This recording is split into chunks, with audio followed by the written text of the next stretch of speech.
I'm Juan Davies, Chief Creative Officer at KCT and PBS SoCal, and I'm joined by the newsroom of KPCC and LAist on a daily reporter roundup. How is everyone today? Good, thank you. Matt, let's start with you today. You've been following efforts to help house our homeless community. What have you found? Things are moving slowly. The goal was to quickly put 15,000 people into hotel rooms, but we've only gotten about 12% of the way there so far. Another plan to put 6,000 people in city recreation centers, we've only gotten about 1/6 of that one.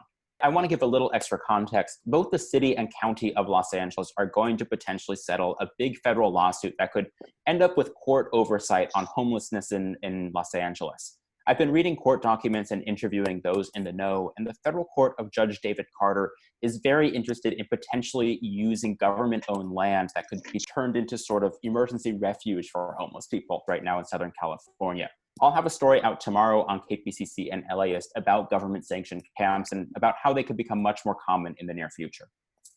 We've also been following in our newsroom just the budget implications this pandemic is having on city, county governments, and on schools. Adolfo today is taking a look at numbers from the Cal States.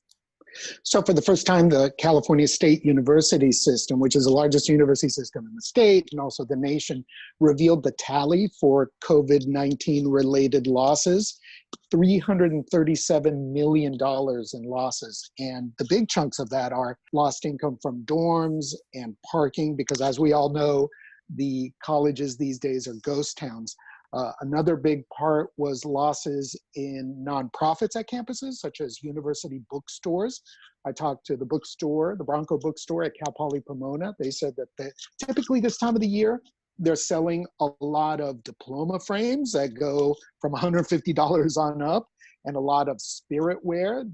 Another big chunk of money that the Cal States have lost is in unexpected expenses, such as computers and software and sanitizing buildings and overtime for employees.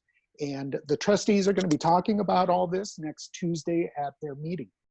We also have new data today on demographics of who's being hit hardest by coronavirus. Alyssa's been digging into those numbers some.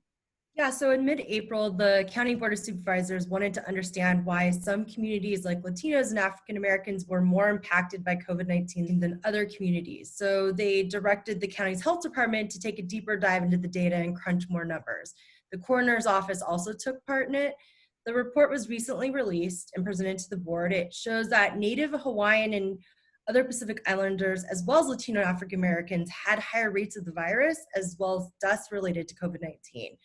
Another thing to note is that Latino rates went up and white rates went down compared to earlier data because the author adjusted the ages to come to a cleaner comparison, meaning the Latino population is much younger demographic here in LA County compared to the white population.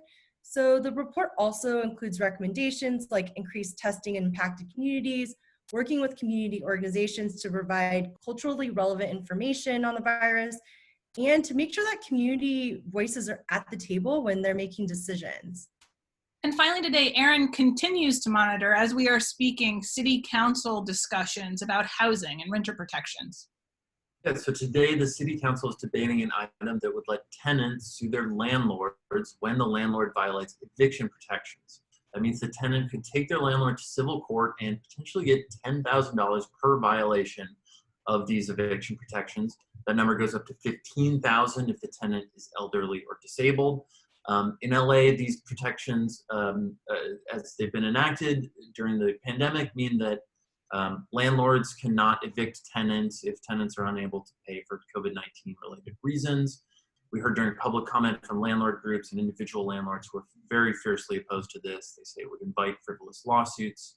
One other thing to mention from City Council today, they passed a rent freeze for rent stabilized units in the city of LA. That means no rent increases in those units for at least a year until the emergency order lifts in the city of LA.